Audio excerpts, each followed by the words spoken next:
দিন যায় কাজে, রাত যায় একা, ফোনের ওপারে সবার দেখা। টাকার জন্য সবকিছু ছাড়া, মনটা শুধু দেশে পড়া।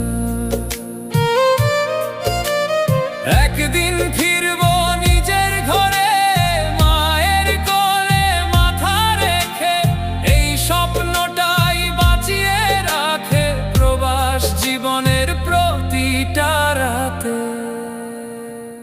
প্রবাস জীবনের এই গল্প, চোখে জমে অশ্রু ব্যথা। হাসির আড়ালে লুকানো